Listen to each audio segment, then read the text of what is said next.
तो आज हम शुरू करने जा रहे हैं अपने पहले वीडियो की, जिसमें हम लोग मेट ए8 कंप्यूटर या ऑपरेटिंग सिस्टम के बारे में बात करेंगे, जो दाऊ की लेटेस्ट टच स्क्रीन मॉनिटर है। इस वीडियो में हम अलग अलग टॉपिक पे वन बाय वन बात करेंगे। जैसे सबसे पहले हम इसके टेक्निकल डाटा के बारे में बात करेंगे, मतलब ये कंप्यूटर कैसे काम करता है, क्या क्या सपोर्ट करता है, क्या क्या चीज़ें इसके अंदर दी गई है। दूसरे टॉपिक में हम स्क्रीन पर दिखने वाले सारे आइकन्स या फिगर को हम शॉर्टली एक्सप्लेन करेंगे। फिर तीसरे वीडियो में एक ऑपरेटर के लिए जितनी ज़रूरी चीज़ें हैं वो सारी चीज़ें कवर करेंगे, और फिर जो बाकी के बचे हुए चीज़ें रहेंगी उसको हम लोग अलग अलग टॉपिक के हिसाब से अलग अलग वीडियो में डिस्कस करेंगे। क्योंकि एक ही वीडियो में पॉसिबिलिटी नहीं है कि पूरा कवर अप किया जा सके, फिर अलग अलग वीडियो में हम लोग अलग अलग टॉपिक जैसे डिज़ाइन मैनेजमेंट हो गया, पैरामीटर का सेटिंग हो गया, नीडल सेटिंग हो गया, जैसे ग्रुप सेटिंग हम लोग बोलते हैं। ग्रुप सेटिंग बहुत सारे टेक्नीशियंस को भी बहुत दिक्कत होता है सेटिंग करने में, उसके बारे में हो गया। फिर मशीन टेस्टिंग फंक्शन जो अपना आता है वो, फिर अपना फंक्शन सेटिंग आता है वो। ये सब चीज़ें हम लोग वन बाय वन करके अलग अलग वीडियो में जानेंगे। ये सब टॉपिक मैं अगर एक ही वीडियो में कवर करूँगा तो वीडियो लगभग 10 घंटे 12 घंटे का हो जाएगा, जो फिर देखना भी पॉसिबल नहीं है और समझना भी पॉसिबल नहीं है। तो पार्ट वाइज करके वीडियोज़ आएंगे। तो शुरू करते हैं मेट ए8 कंप्यूटर के बारे में, जो दाहू की latest touch screen operating system है। ये ऑपरेटिंग सिस्टम मल्टी सीक्वेंस, जिसे हम लोग फ्लैट एम्ब्रॉयडरी बोलते हैं, और टेपिंग कोडिंग, जिसको रिबन की मशीन हम लोग बोलते हैं, ये दोनों को सपोर्ट करता है। और या फिर जो मिक्स की मशीन आएगी टेपिंग कोडिंग के साथ में मल्टी सीक्वेंस, तो उस मशीन को भी ये कंप्यूटर सपोर्ट करेगा। ये कंप्यूटर हमें 17 इंच की डिस्प्ले देता है, fully touch screen LCD panel है। डिस्प्ले बड़ा होने की वजह से इसको ऑपरेट करना आसान होता है और दिखाई भी अच्छी तरह से पड़ता है। आइकन का साइज बड़ा है तो आपको ऑपरेटर को काम करने के लिए भी बहुत इजी होता है। इसके टेक्निकल डाटा अगर हम लोग देखते हैं तो इसके स्टैंडर्ड वर्जन में हमें 10 करोड़ स्टिच की मेमोरी मिलती है। मतलब में हम इसके कंप्यूटर में 10 करोड़ स्टिच तक सेव कर सकते हैं, और वो 1000 डिजाइन्स तक सपोर्ट करेगी। मतलब में 1000 डिजाइन हम पूरा कर लें नंबर के हिसाब से, और या फिर 10 करोड़ स्टिच काउंट के हिसाब से, जो पहले पूरा हो जाएगा उसका एरर बताएगा। मतलब में मेमोरी फुल का एरर बताएगा। 1000 डिजाइन हमने डाल लिया, उसके बाद 1001 डिजाइन डालने जाएंगे तो मेमोरी फुल का एरर आएगा। ये भी बहुत बड़ी बड़ी डिजाइनें हैं, तो 100-200 डिजाइन में ही अगर हमारा 10 करोड़ स्टिच पूरा हो जाता है तो फिर वो मेमोरी फुल का एरर बता देगा। अगर एक डिजाइन की बात की जाए, एक डिजाइन इसके अंदर मैक्सिमम 5 लाख स्टिच का हो सकता है, और कोई भी डिजाइन 5000 कलर चेंज तक सपोर्ट करेगा। मतलब 5000 कलर की डिजाइन हम बना सकते हैं, या 5 लाख स्टिच तक की डिजाइन स्टैंडर्ड वर्जन में इजीली सपोर्ट करेगा। मेट ए8 कंप्यूटर थोड़ा खास है, पुराने सिस्टम से थोड़ा सा अपग्रेडेशन मॉडल में है, क्योंकि इसके अंदर बहुत सारी सुविधाएं ऐसी दी हुई है जो कि पहले के कंप्यूटर में नहीं आता था। जैसे वाईफाई का सुविधा इसके अंदर दिया हुआ है, 4G नेटवर्क सिम के थ्रू वो दिया हुआ है, स्मार्ट फैक्ट्री का ऑप्शन दिया हुआ है, दाहू क्लाउड प्लेटफॉर्म का ऑप्शन दिया हुआ है। इन सब चीज़ों पे हम आगे इसी वीडियो में डिस्कस करेंगे। इस ऑपरेटिंग सिस्टम में अभी तक के जितने भी डिवाइस आते हैं, मतलब मार्केट में पुराने से पुराने और नए से नए डिवाइस जितने भी आते हैं, वो सारे के सारे कॉमनली इसमें सपोर्ट करेंगे। जैसे कि मोस्ट कॉमन डिवाइस अपना है सीक्वेंस है, कोडिंग है, बीट्स है, लेजर है, हीट कटिंग है, सिंगल फुट मोटराइट प्रेशर फुट आया है वो। सीक्वेंस में भी 6 सीक्वेंस 10 सीक्वेंस तक या 16 सीक्वेंस तक का ऑप्शन आ चुका है अभी। बीट्स में है तो 6 बीट्स तक का ऑप्शन भी ऑलरेडी आ चुका है। तो ये सारी चीज़ों को ये मेट ए8 सपोर्ट करता है। पुराने वर्जन्स में, बहुत सारे वर्जन्स में सपोर्ट नहीं करता है। एक चीज़ और यहाँ पे देखने लायक है कि ये कंप्यूटर के अंदर बहुत सारा चीज़ यूनिक दिया हुआ है। मतलब में ऑपरेटर के लिए तो बहुत सारा सुविधा दिया गया है। जैसे ज़्यादातर इस्तेमाल होने वाली चीज़, जैसे ज़्यादा इस्तेमाल होने वाली चीज़ों के लिए शॉर्टकट की दिया हुआ या फिर डेडिकेटेड की दिया हुआ है। मतलब एक ही चीज़ को आप अलग अलग जगहों से या डायरेक्टली स्क्रीन के ऊपर से भी कर सकते हैं। आपको पैरामीटर खोलने की ज़रूरत नहीं होगी या फिर ज़्यादा बटन्स प्रेस करने का या ज़्यादा टच स्क्रीन यूज़ करने का ज़रूरत भी नहीं पड़ेगा, जिसको मैं वीडियो में आगे बताते जाऊँगा कि कैसे कर सकते हैं। इस कंप्यूटर में कॉमनली यूनिवर्सल सॉफ्टवेयर आता है। दाहू की जितनी भी टच मॉनिटर है, वो सब में आता है। यूनिवर्सल सॉफ्टवेयर मतलब हमें कोई भी चीज़ अटैचमेंट लगाना हो या निकालना हो तो वो ईज़िली हो जाता है, हमें सिर्फ ऑन या ऑफ ही करना होता है। उसके बारे में भी मैं आपको आगे बताऊँगा कि फंक्शन सेटिंग में जाकर कैसे हम कोई भी डिवाइस को या कोई भी सिस्टम को रोक सकते हैं या चालू कर सकते हैं। अब हम चलते हैं अपने दूसरे सेगमेंट पे, मतलब अब हम स्क्रीन पे दिखने वाले सारे आइकन्स को एक-एक करके देखेंगे और समझेंगे कि ये किस लिए दिया हुआ है और इसे क्या कर सकते हैं। आइकॉन से शुरू करने से पहले हम यहाँ पे नीचे जो 5 बटन दिए हुए हैं हमारे पास, वो पहले समझ लेते हैं। उसके अंदर left, right, up and down, ये 4 बटन है पेंटोग्राफ मूव करने के लिए मैनुअली। और ये जो गोल वाली बटन है, वो दिया हुआ है अपना फ्रेम मूविंग फास्ट या स्लो करने के लिए, जिसको हम लोग कंगारू मोड या कछुआ मोड में समझते हैं। सबसे पहले ऊपर लेफ्ट में हम देखते हैं तो दाहू का लोगो आता है, जिसे टच करने पे कुछ नहीं होता है, मीन्स वो ओनली फॉर लोगो है, डिस्प्ले के लिए। उसके बाद हमें नेटवर्क सर्वर कनेक्शन का आइकॉन दिखता है, जिसमें अगर 2 कंप्यूटरों के बीच में अगर क्रॉस मार्क रहेगा तो मतलब हुआ कि हमारा मशीन है वो नेटवर्क सर्वर कनेक्शन से जुड़ा हुआ नहीं है। और अगर 2 कंप्यूटरों के बीच में ग्रीन कलर का टिक मार्क रहेगा तो इसका मतलब हुआ कि हमारा मशीन है वो नेटवर्क सर्वर कनेक्शन से जुड़ा हुआ मशीन है। उसके बाद आपके स्क्रीन पे वाईफाई का आइकन आएगा, वो आइकन पे हम क्लिक करेंगे तो ऐसा एक बॉक्स खुल के आएगा, जिसके अंदर जितने भी आसपास में वाईफाई कनेक्शंस अवेलेबल रहेगा वो यहाँ पे शो करेगा। इन केस नहीं शो कर रहा है तो आप यहाँ से रिफ्रेश कर सकते हैं और सेम मोबाइल की तरह उसको डायरेक्टली कनेक्ट कर सकते हैं पासवर्ड डाल करके। इस आइकन के बाद हमें यहाँ मिलता है मोबाइल की तरह जो टावर का सिग्नल की तरह दिखाई पड़ रहा है, वो इस ऑपरेटिंग सिस्टम में सिम के थ्रू नेटवर्क कनेक्शन के लिए दिया हुआ है। हम सिम यूज करके इसको डायरेक्टली नेटवर्क से जोड़ सकते हैं।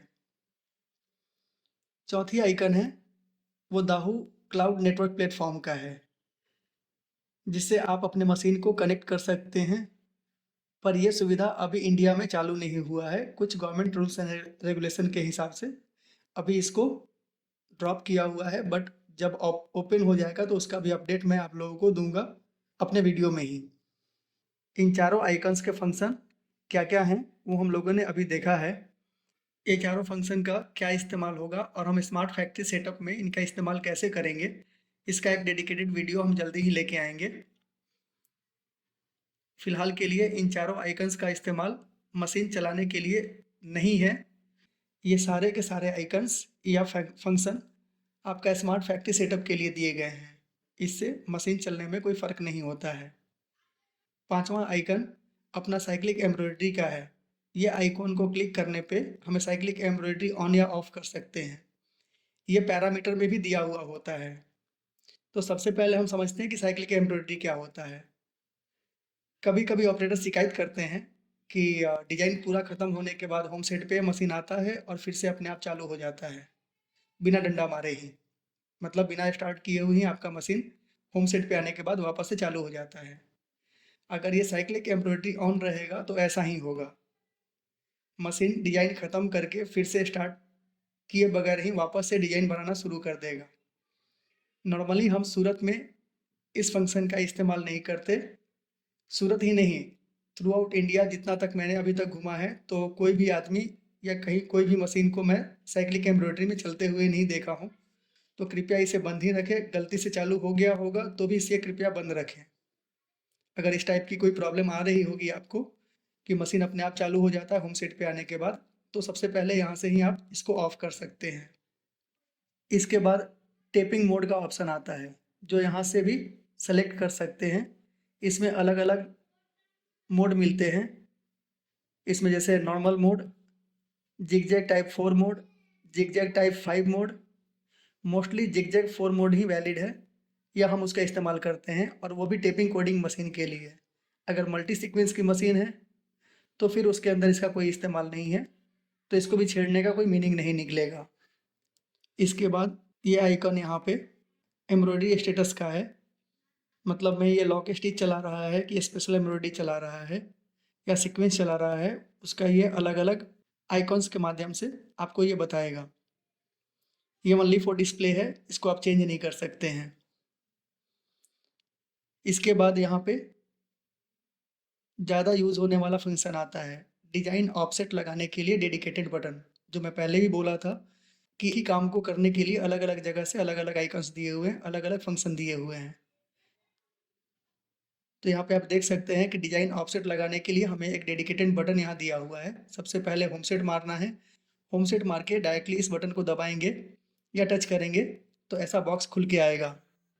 फिर जहाँ हमें ऑफसेट चाहिए वहाँ पे फ्रेम को हम बटन के माध्यम से ड्रैग करेंगे, मतलब खींच लेंगे, और खींच करके वहाँ पे ओके दबाएंगे या टिक मार्क पे दबाएंगे तो ऑफसेट अपना लग जाएगा। इसके आगे भी ज़्यादा यूज़ होने वाला आइकॉन दिया हुआ है जिसे हम डिजाइन बॉर्डर ऑपरेशन का शॉर्टकट की बोलेंगे। इसमें जाने पे यहाँ पे देखिए यहाँ बहुत सारे फंक्शंस खुल रहे हैं, जिसमें से 3 नंबर तो आपको पता होगा कि एरिया घुमाने के लिए दिया हुआ है। इसमें बहुत सारे फंक्शंस दिए हुए हैं जिसको हम वन बाय वन एक अलग से वीडियो बना करके समझेंगे। उसके बाद यहाँ पे कंगारू या कछुआ का आइकन मिल जाएगा, जिससे हम फ्रेम को फास्ट या स्लो मूव करने के लिए यूज़ करते हैं।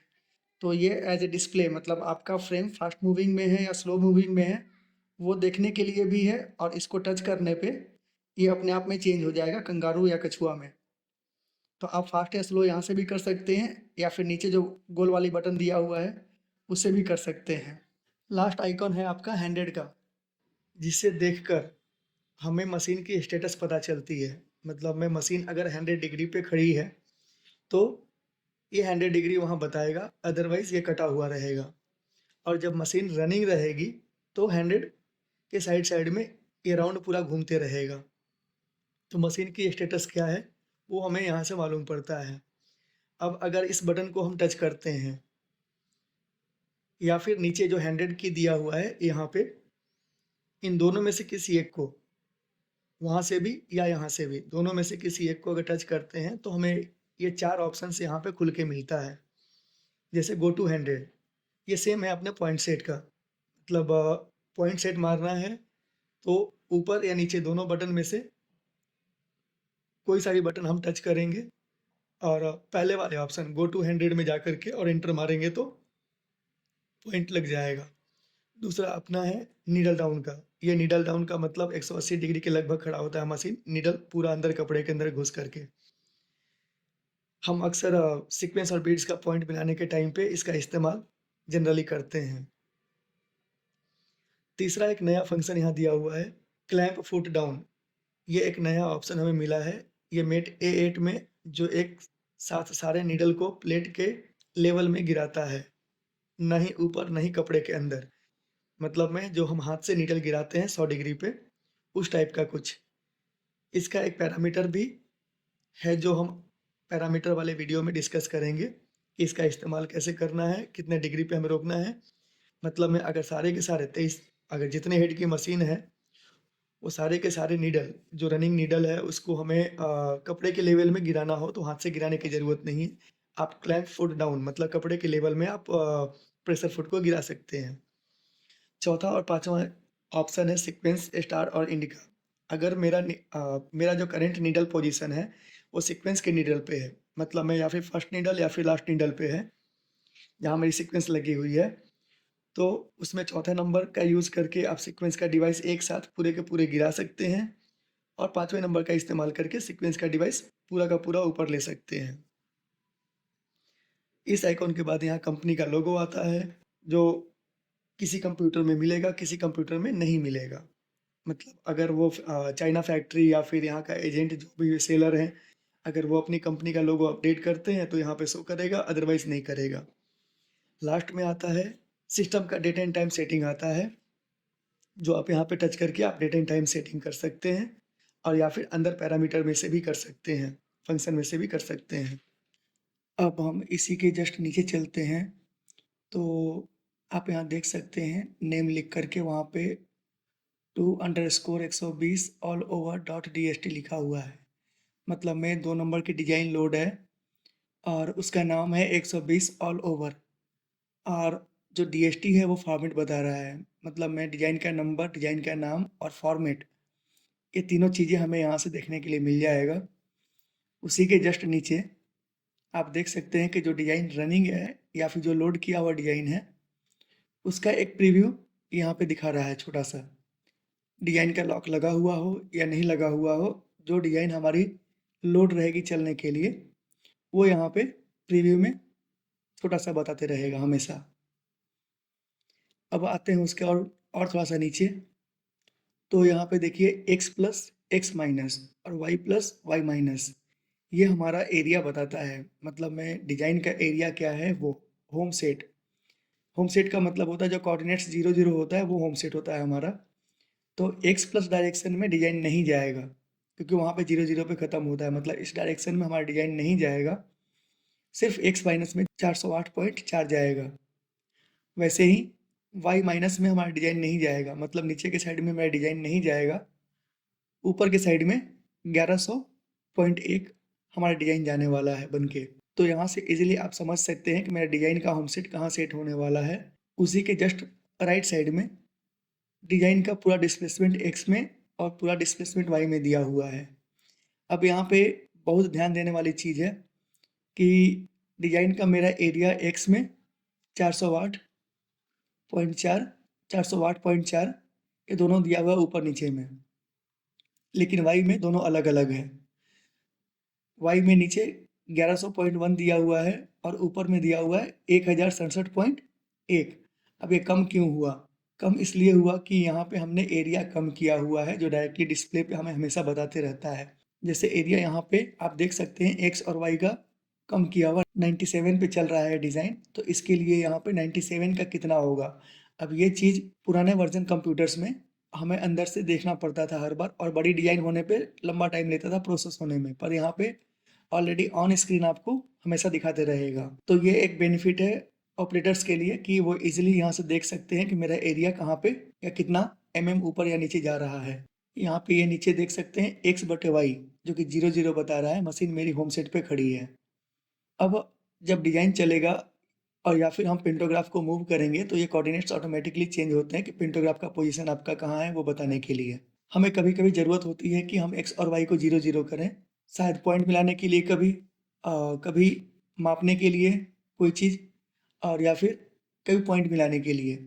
तो उस कंडीशन में हमें अगर x और y 0 करना है, तो डायरेक्टली हम इस बटन पे क्लिक करेंगे, तो वहाँ पे ये लिख के आएगा, do you want to clear x and y। तो वहाँ पे अगर यस करते हैं तो ये ऑटोमेटिकली 0 0 हो जाएगा। पर रनिंग फ्रेम में भी कर सकते हैं, ऐसा कोई दिक्कत नहीं है कि यहाँ से 0 0 कर दिया तो वो होम सेट बन जाएगा। वो होम सेट नहीं बनेगा, होम सेट आपने जहाँ बनाया था वहीं पे रहेगा। इसको हम लोग टेम्पररली x और y को 0 0 कर सकते हैं। उसके राइट साइड में दिया हुआ है फ्रेम टाइम का। फ्रेम टाइम मतलब ये सिस्टम कैलकुलेशन के हिसाब से होता है। जैसे मतलब यहाँ पे देख लीजिए कि 52,636 स्टिच की डिज़ाइन है, जिसको सिस्टम कैलकुलेशन, जो आपने स्पीड सेटिंग रखा है, जो पैरामीटर सेटिंग रखा है, उसके हिसाब से सिस्टम कैलकुलेट कर रहा है कि 1 घंटे 43 मिनट 32 सेकंड में डिज़ाइन पूरी हो जानी चाहिए। बट ये सिस्टम कैलकुलेशन है, इसके अंदर फ्रेम का टाइम, बॉबिन चेंज करने का टाइम, ये सब चीज़ें नहीं होता है। तो उस कंडीशन में इससे कम से कम 10-15 मिनट, 20 मिनट, कभी आधे घंटे भी ज़्यादा लग सकता है। तो इसके लिए टेंशन नहीं लेना है कि ये सेम टाइम में मेरा फ्रेम ख़त्म हो रहा है या नहीं हो रहा है। अब यहाँ पे देखिए, यहाँ पे 2 चीज़ें दिया हुआ है। एक तो यहाँ पे धागे का कोन बना करके 1 बाई 1 लिखा हुआ है, मतलब मेरी एक कलर की डिज़ाइन है और पहला कलर ही चल रहा है। नीचे वाला जितने कलर की डिज़ाइन होगी वो बताएगा, और जो नंबर का कलर चल रहा होगा अभी करंटली मशीन में, वो ऊपर में बताएगा। मतलब अगर मान लीजिए कि यहाँ पे 10 कलर की डिज़ाइन होती और यहाँ पे 3 बता रहा हो, तो उस कंडीशन में हमें समझना चाहिए कि यहाँ पे ये पूरी डिज़ाइन है वो 10 कलर की है, जिसमें तीसरा कलर मेरा रनिंग है। सेम वैसे ही यहाँ पे भी मेरी जो टोटल स्टिच है इस डिज़ाइन के अंदर, वो 52,636 है, और जो करंट स्टिच आएगा वो यहाँ पे आएगा ऊपर में। जैसे जैसे मशीन रनिंग होगी वैसे वैसे ये कम ज़्यादा होते रहेगा। यहाँ पे ये टोटल प्रोडक्शन है वो शो करते रहता है। कि हमें इस शिफ्ट में कितना प्रोडक्शन मिल चुका है अभी तक। उसके बाद उसके जस्ट ऊपर में यहाँ पे कितने कितने फ्रेम्स अभी तक निकले हैं, नंबर ऑफ फ्रेम्स कितने निकले हैं वो यहाँ पे बताता है। यहाँ पे जस्ट नीचे हमें दिखाई पड़ रहा है जो ब्लू कलर का RPM 000 लिखा हुआ है, वो मशीन की रनिंग RPM है। और जो वाइट कलर में है 900 लिखा हुआ, वो सेट RPM है। प्लस और माइनस से हम स्पीड कम या ज़्यादा कर सकते हैं। एक चीज़ और यहाँ पे मैं बताना चाहूँगा कि मेट A8 के अंदर जिस नीडल पे आप जितना RPM यहाँ सेट करेंगे, उतना ही RPM पे एक कंटिन्यूसली मशीन चलाते रहेगा। मतलब में मुझे हर बार नीडल सेटिंग के लिए अलग-अलग सेटिंग करने की ज़रूरत नहीं है। जो नीडल को मैं जितने RPM पे सेट करूँगा, वो अगली बार भी आएगा तो उतने RPM पे ही चलेगा। मतलब मैं 12 कलर के लिए अगर अलग-अलग RPM यहाँ से ही सेट कर देता हूँ, तो 12 कलर के लिए अलग-अलग RPM ऑटोमेटिकली यहाँ से ले लेगा। हमें अंदर से सेटिंग करने की ज़रूरत नहीं है। आप अंदर से 1000, 1100, 1200 कुछ भी रख लीजिए। बाहर से जो भी आप रखेंगे यहाँ पे पर्टिकुलर नीडल के लिए, वो उतना ही स्पीड में उस नीडल को हर बार चलाएगा। यहाँ डिस्प्ले के बीच में सबसे ऊपर यहाँ पे डिज़ाइन का पैरामीटर्स दिखाते रहता है। डिज़ाइन का पैरामीटर्स मतलब में एक्स और वाई, डायरेक्शन, एंगल, रेपिटिशन, ये सब चीज़ों का ब्यौरा यहाँ पे दिखाई दे रहा है। इस पे अगर हम टच करते हैं तो ये डायरेक्टली हमें डिज़ाइन पैरामीटर सेटिंग वाले पेज पे लेके चला जाएगा। इस पैरामीटर को हमें कैसे सेट करना है, वो एक अलग से वीडियो बना करके मैं हर एक चीज़ के बारे में एक्सप्लेन करूँगा कि किस ढंग से ये सारी चीज़ें काम करती है। अभी यहाँ पे आप डिस्प्ले में देख सकते हैं कि एक्स और वाई, जैसे हमने अगर एक्स में और वाई में कुछ कम ज़्यादा किया है एरिया, तो यहाँ पे दिखाते रहेगा। जैसे मैंने वाई स्केल को यहाँ पे 97 पे रखा है और डायरेक्शन मेरा पी चल रहा है, तो ये आप अंदर वाली पेज से भी कर सकते हैं और या फिर नीचे यहाँ पे जो पी वाली बटन दी हुई है उससे भी कर सकते हैं। उसी के जस्ट नीचे हमारा यहाँ पे डिज़ाइन डिस्प्ले विंडो है, जो डिज़ाइन की प्रोग्रेस दिखाते रहता है कि डिज़ाइन हमारे कितनी बन चुकी, कितनी बाकी है। ग्रे कलर वाला है वो बिना बना हुआ डिज़ाइन है, और जो कलर्ड हो जाएगा, डिज़ाइन चल चुका होगा, वो कलर में बताएगा। उसी के जस्ट नीचे यहाँ पे डिज़ाइन प्रोग्रेस बार आता है। डिज़ाइन में हमने कितना परसेंट तक अभी बना लिया है वो यहाँ पे डिस्प्ले करते रहता है। अभी यहाँ पे 0% दिखा रहा है, मतलब हमारी डिज़ाइन अभी स्टार्ट नहीं हुई है। जैसे जैसे मशीन रनिंग होती जाएगी वैसे वैसे यहाँ पे आगे बढ़ते जाएगा परसेंटेज में। अब हम चलते हैं इस साइड में। यहाँ पे देख सकते हैं एक सांप की तरह बना करके 0 लिखा हुआ है। ये सेम है जो हम लोग यहाँ पे टेपिंग मोड देखे थे। टेपिंग मोड जो हम लोग आइकन्स में अभी पहले ही इस वीडियो में बताते आया हूँ। तो अगर हमारी टेपिंग की मशीन होगी तो यहाँ पे जो टेपिंग मोड हम लोगों ने सेट किया होगा वो टेपिंग मोड यहाँ से शो करेगा। अदरवाइज अगर मल्टी सीक्वेंस की मशीन है तो यहाँ पे हमेशा 0 ही रहेगा। आपका सांप की तरह बना के 0 लिखा रहेगा। इसका मल्टी सीक्वेंस के मशीन में कोई यूज नहीं है। उसी के जस्ट नीचे यहाँ पे देखिए एक नीडल बना करके और 12 दिया हुआ है। तो इसका मतलब हुआ कि मेरी मशीन है अभी वो 12 नंबर नीडल पे खड़ी है। अब अगर हमें कलर चेंज करना है तो हम यहाँ पे भी डायरेक्टली टच करेंगे, और या फिर नीचे साइड में ये वाली आइकन हम टच करेंगे तो हमें नीडल चेंजिंग का ऑप्शन मिल जाता है। उसी के जस्ट नीचे यहाँ पे धागे का कोण बना बना करके 1 2 3 4 5 अलग अलग लिखा हुआ है। अगर ये मल्टीपल कलर की डिज़ाइन होती, ज़्यादा कलर का डिज़ाइन होता, तो यहाँ पे अलग अलग कलर्स आते, यहाँ पे पूरे 12-12 नहीं आते। सब में जैसे आपने नीडल सेटिंग किया वैसे वैसे यहाँ पे दिखा रहा होता, और जो डिज़ाइन में अभी करंटली कलर चल रहा होता उसके ऊपर ये जो आउटलाइन है वो हाईलाइटेड आता। तो हाईलाइटेड आउटलाइन में आपको ये समझ में आता है कि कितने नंबर का मेरा कलर चल रहा है। मतलब यहाँ से भी आप देख सकते हैं और यहाँ से भी आप देख सकते हैं कि मेरा कौन सा नंबर का कलर चल रहा है। अब नीडल सेटिंग के लिए हमें यहाँ से भी डायरेक्टली ऑप्शन मिल जाता है। मतलब में आप इस पोर्शन को पूरा पूरा कहीं भी टच कीजिए, आपको डायरेक्टली वो नीडल सेटिंग वाले पेज पे लेके चला जाएगा। और अदरवाइज़ आप यहाँ पे टच कीजिए और यहाँ पे टच कीजिए, दोनों में भी इनपुट कलर लाइन करके आता है ऑप्शन, उसमें भी आप नीडल सेटिंग कर सकते हैं। तो हमारे पास नीडल सेटिंग के लिए ऑलमोस्ट 3 ऑप्शन आ गए। यहाँ से भी आप नीडल सेटिंग कर सकते हैं, यहाँ से भी कर सकते हैं और इसमें से भी कर सकते हैं। और नीडल मैनुअली चेंज करने के लिए यहाँ से कर सकते हैं और यहाँ से कर सकते हैं। अब आते हैं नीचे, जिसमें सबसे पहले कलर चेंजिंग मोड दिया हुआ है। दूसरे पुराने कंप्यूटरों की तरह इसमें भी 3 मोड है, मैनुअल मोड, सेमी ऑटो और ऑटोमेटिक मोड। नीडल से नीडल के बीच में अगर एम लिखा हुआ है तो ये मैनुअल मोड हुआ, जिसमें डिजाइन का एक कलर खत्म होने के बाद मशीन रुक जाएगी, तो हमें कलर चेंज भी मैनुअली करना पड़ेगा और स्टार्ट भी मैनुअली करना पड़ेगा। उसके बाद आता है सेमी ऑटोमेटिक मोड। 2 नीडल के बीच में अगर ए लिखा हुआ है और यहाँ पे एक लाइन खींचा हुआ है तो ये सेमी ऑटोमेटिक मोड हम लोग बोलते हैं, जिसके अंदर कलर चेंज जो आपने सेटिंग किया है यहाँ पे, वो कलर चेंज तो ऑटोमेटिक हो जाएगा, बट मशीन खुद से स्टार्ट नहीं होगी, मशीन रुक जाएगी। हर बार कलर चेंज होने के बाद आपको मशीन को स्टार्ट करना पड़ेगा। उसके बाद आता है आपका फुली ऑटोमेटिक मोड, जिसके अंदर 2 नीडल के बीच में ए लिखा होगा, यहाँ पे भी एरो आएगा और अप डाउन का भी एरो आएगा। मतलब ये कलर चेंज भी ऑटोमेटिक करेगा और आपका स्टार्ट भी ऑटोमेटिक करेगा। तो हमारे जितने भी कलर की डिजाइन होगी, कलर चेंज होने के बाद मशीन रुकेगा नहीं, ऑटोमेटिक वह स्टार्ट हो ही जाएगा। उसके बाद आता है मशीन रनिंग मोड। इसमें भी 3 मोड मिलते हैं, पुरानी मशीनों में भी सेम ही है और इस मशीन में भी सेम ही है। इसमें एक नॉर्मल मोड आता है, जो इस टाइप का एक सिंगल प्ले बटन आता है, वो स्लो आइडलिंग मोड बोलते हैं हम लोग। डबल प्ले लोगो आता है, वो फास्ट आइडलिंग मोड का आता है। नॉर्मल मोड में हमारी मशीन चलती है। स्लो आइडलिंग मोड जो सिंगल प्ले वाली लोगो है, उसके अंदर हमारी फ्रेम तो मूव होगी, नीडल डाउन नहीं होता है, वो भी स्लोली जैसे मशीन चलता है उसी टाइप से वो मूव होगी। और ये डबल प्ले लोगो वाला फास्ट आइडलिंग मोड में ना हमारी पेंटोग्राफ मूव होगी, ना हमारी नीडल गिरेगी, डिजाइन फास्टली भागेगा 100-200 स्टिच के आंकड़े में। और जब आप मशीन को रोकेंगे तो ऑटोमेटिकली फ्रेम वहाँ पे मूव करके चला जाएगा। उसके बाद यहाँ पे होम आइकन आता है, जो यहाँ टच करने पे हमें 2 ऑप्शन देता है, एक बैक टू ओरिजिन, दूसरा रिस्टोर ऑफसेट पॉइंट। अब यहाँ पे ये पुराने कंप्यूटर से थोड़ा अलग है।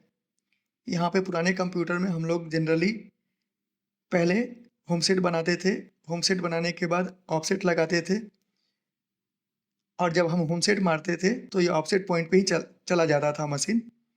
पर यहाँ पे ये दोनों चीज़ों को अलग अलग कर दिया है। होम सेट मारने पे जो हमारा होम सेट होगा वहाँ पे जाएगा, और ऑफसेट मारने पे जो दूसरा ऑप्शन ऑफसेट है वो मारने पे आपका मशीन ऑफसेट पे जाएगा। इस कंप्यूटर में हम होम सेट पे और ऑफसेट पे दोनों अलग अलग जा सकते हैं। इसके बाद आता है इंड सेट का बटन। चालू डिजाइन में अगर हम किसी काम के लिए फ्रेम खिसका देते हैं तो वापस उसी पॉइंट पे जाने के लिए हम इंड सेट का इस्तेमाल करते हैं। उसके आगे यहाँ पे भी हमें 100 डिग्री का आइकन मिलेगा। 100 डिग्री जो हम लोग ऑलरेडी ऊपर समझ चुके हैं, तो वहाँ से आप टच कीजिए तो भी वही सेम ऑप्शन आएगा, और यहाँ से भी आप टच कीजिए तो वही सेम ऑप्शन आएगा। तो इसको तो ऑलरेडी हमने समझ लिया है। ये पॉइंट सेट के लिए है, नीडल डाउन करने के लिए है, क्लैंप को डाउन करने के लिए और सीक्वेंस ऑन ऑफ करने के लिए है। इसके बाद यहाँ पे कटर का बटन दिया है, जो मैनुअली ट्रिमिंग के काम आता है। इसमें हमें 4 ऑप्शन मिलते हैं। Trim up and lower thread, ये कंप्लीट ऊपर और नीचे दोनों का धागा काटने के लिए ऑप्शन दिया हुआ है। ट्रिम बॉटम थ्रेड, ये सिर्फ बॉबिन धागा को काटने के लिए है। उसके बाद यहाँ पे ट्रिम ऑन या ऑफ है, जो लेटेस्ट मशीनों में दाहू की कटर मोटर आती है या फिर स्टेपिंग मोटर आती है, तो उसको रनिंग मशीन में हमें ऑन या ऑफ करना हो तो वो उस कंडीशन में हम इसका इस्तेमाल करेंगे। पर ज़्यादातर मशीनों में ये फंक्शन अभी काम नहीं करता है, तो हमारे लिए इस बटन में या इस आइकन में 2 ही यूजेबल फंक्शन है। इसके बाद यहाँ पे नीडल चेंजिंग का ऑप्शन आएगा, जिसके अंदर मैनुअल नीडल चेंज और नीडल सेटिंग का दोनों का ऑप्शन मिलता है। ये बटन को दबाने पे इस टाइप का बॉक्स खुल के आएगा, जिसके अंदर हमें बहुत सारे ऑप्शंस मिलते हैं, जैसे मैनुअली नीडल चेंज करने के लिए, और इनपुट कलर लाइन या मॉडिफाई कलर लाइन का ऑप्शन आता है। इसमें हमें ग्रुप सेटिंग भी डिस्कस करना है, तो इसके लिए बहुत जल्दी ही एक अच्छा सा वीडियो लेके आऊँगा, जिसके अंदर आपको नीडल सेटिंग के जितने भी फंक्शंस हैं, कैसे वो काम करते हैं, वो सब हम डिस्कस करेंगे उसमें। और ग्रुप सेटिंग भी उसी वीडियो में मैं समझाने की कोशिश करूँगा।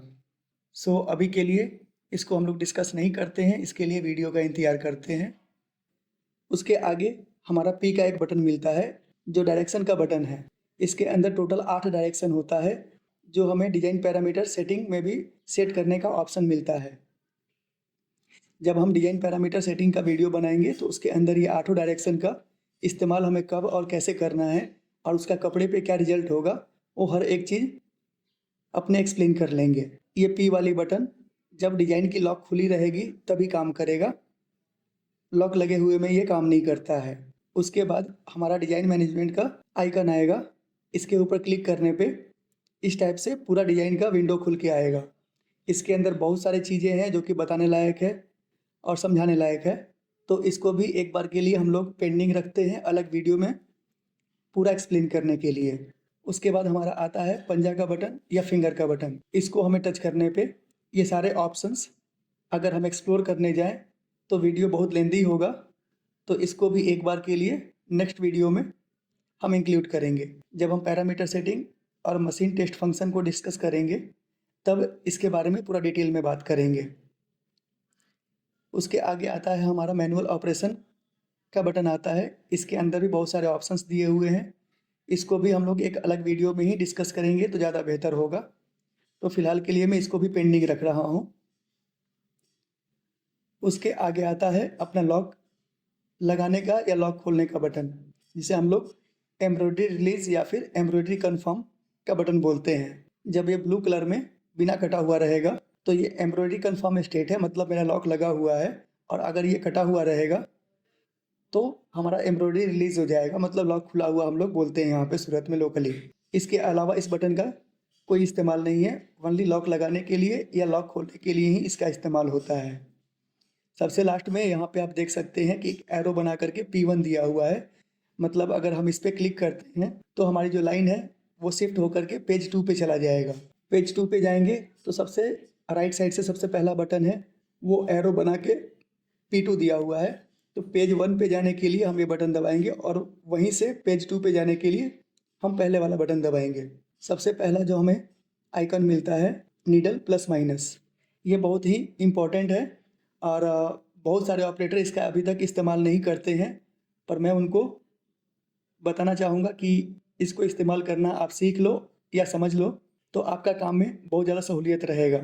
जब हम ये बटन को टच करते हैं तो इस टाइप से ये नीचे के लाइन में ये पूरा एक मेन्यू खुल के आएगा, जिसमें हम लेफ्ट साइड से सबसे पहले देखते हैं तो -1 और +1 का बटन आता है। इसके अंदर अगर हम -1 करते हैं तो हमारी मशीन या हमारी डिज़ाइन एक स्टिच बैक चली जाएगी और +1 करते हैं तो एक स्टिच फॉरवर्ड जाएगा। उसके बाद हमारा ये नीडल बना करके और माइनस और प्लस दिया हुआ है, लेकिन एरो सिंगल सिंगल है, जो सेम है हमारा स्लो आइडलिंग का। स्लो आइडलिंग का मतलब ये सेम टू सेम है हमारा वो सिंगल प्ले लोगो वाला स्लो आइडलिंग वाला, जिसके अंदर पेंटोग्राफ मूव होगा बट नीडल नहीं गिरेगा। उसके बाद हमारा आता है ये फास्ट बैक और फास्ट फॉरवर्ड।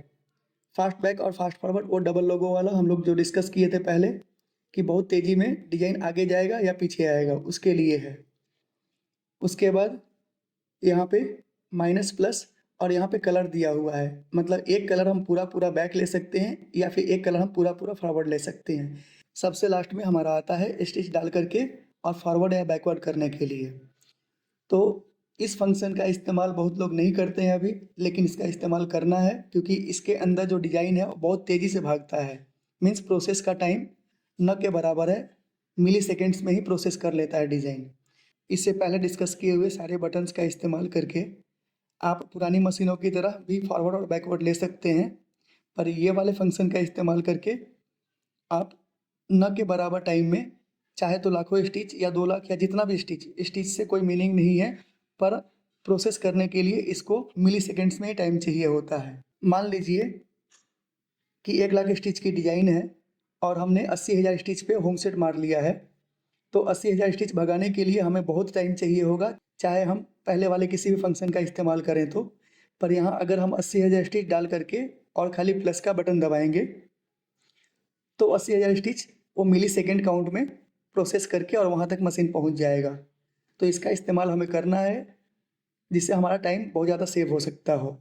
इसको आप प्रैक्टिकली अपने मशीन पे करके देख सकते हैं, तो उससे आपको जल्दी समझ में आ जाएगा कि हमें कितना टाइम का बचत होने वाला है इस फंक्शन का इस्तेमाल करके। सेकंड नंबर पे आता है अपना यहाँ पे फ्रेम सिलेक्शन एंड पोजीशन का बटन, जिसके अंदर बहुत सारे ऑप्शंस हैं। इसको भी हम लोग एक अलग वीडियो में देखेंगे, क्योंकि ये बहुत सारे फंक्शन इसमें नए दिए हुए हैं, तो उसको हमें अलग से अच्छी तरह समझाना होगा तो ही जा कर के वो समझ में आएगा। उसके बाद आता है हमारा एक शॉर्टकट की, जो पैरामीटर सेटिंग का एक्सेस हमें यहाँ से देता है। हमें पैरामीटर सेटिंग के लिए पंजा दबा करके और 7 नंबर पे नहीं जाना होगा, डायरेक्टली इस बटन का इस्तेमाल करके हम पैरामीटर सेटिंग में जा सकते हैं। पैरामीटर सेटिंग हम लोग आने वाले वीडियोस में देखेंगे, क्योंकि वो बहुत लंबा टॉपिक होने वाला है। उसके बाद आता है यहाँ पे मशीन टेस्ट का शॉर्टकट की। मशीन टेस्टिंग के लिए भी वही पंजा दबा करके हमें मशीन टेस्ट में जाना होता है, बट यहाँ पे शॉर्टकट की हमें दिया हुआ है, तो डायरेक्टली मशीन टेस्ट करना है तो इसके अंदर भी हम लोग जा सकते हैं। इसके भी सारे फंक्शंस हम लोग आने वाले वीडियोस में देखेंगे। उसके बाद यहाँ पे हमें लैंग्वेज चेंज करने की बटन मिल जाती है, जिसमें बहुत सारे ऑप्शंस दिए हुए हैं लैंग्वेज चेंज करने के। इसमें आप देख सकते हैं डिफरेंट लैंग्वेजेस हैं, और सबसे लास्ट में यहाँ पे देख सकते हैं कि एक हिंदी भी दिया हुआ है, पर शायद हिंदी हम लोगों के लिए ऑफिशियल भाषा नहीं हो सकता है, क्योंकि कंप्लीट हिंदी हमें खुद नहीं आती है। हमारी लिखी हुई हिंदी भी हम नहीं समझ सकते हैं, तो फिर चाइनीज़ का लिखा हुआ हिंदी तो हमें क्या समझ में आएगा। तो मैक्सिमम हम लोग इंग्लिश में ही काम करेंगे, वो ज़्यादा बेहतर होगा हमारे लिए भी। लास्ट बटन है अपना हेड टाइप सिलेक्शन का, जिसके अंदर आप प्लेन एम्ब्रॉयडरी या फिर टेपिंग एम्ब्रॉयडरी सेलेक्ट कर सकते हैं, पर टेपिंग का ऑप्शन अगर ऑन रहेगा और टेपिंग की मशीन रहेगी तो ही वो वैलिड होगा। फ़िलहाल मेरे पास भी उसके लिए कुछ फ़ोटोज़ नहीं है, जिसके वजह से मैं भी आपको ओनली प्लेन एम्ब्रॉयडरी ही समझा सकता हूँ। अगर फ्यूचर में मुझे कोई टेपिंग कोडिंग के साथ में मशीन मिलती है, तो उसके अंदर फिर वापस आपको मैं उसके फ़ोटोज़ वीडियोज़ शेयर करूँगा कि कैसे इसका इस्तेमाल करके हम मल्टी से टेपिंग पे और टेपिंग से मल्टी पे जा सकते हैं। फ़िलहाल के लिए इतना ही इस वीडियो में। ऑलमोस्ट 40 मिनट का वीडियो हो चुका है। फ़िलहाल आप इसको एंजॉय कीजिए, सीखिए, समझिए, और मुझे कुछ बताने लायक है तो कृपया आप मुझे भी बताइए। और अगर वीडियोस में कुछ मज़ा आ रहा हो तो सब्सक्राइब कर सकते हैं, जो आगे आने वाले वीडियोस के लिए आपको नोटिफिकेशन दे देगा कि भाई कब मेरे वीडियोस आ रहे हैं। चूँकि मुझे भी टाइम कम ही निकलता है और वीडियो बनाने में बहुत मेहनत करनी पड़ती है, तो वीडियोस आपको थोड़ा टाइम रुक कर के ही मिलने वाला है। हर रोज़ का वीडियो मैं पोस्ट नहीं कर सकता, क्योंकि वीडियो बनाने में बहुत टाइम लगता है। अभी के लिए फ़िलहाल इतना ही। मिलते हैं अगले वीडियो के साथ बहुत जल्दी।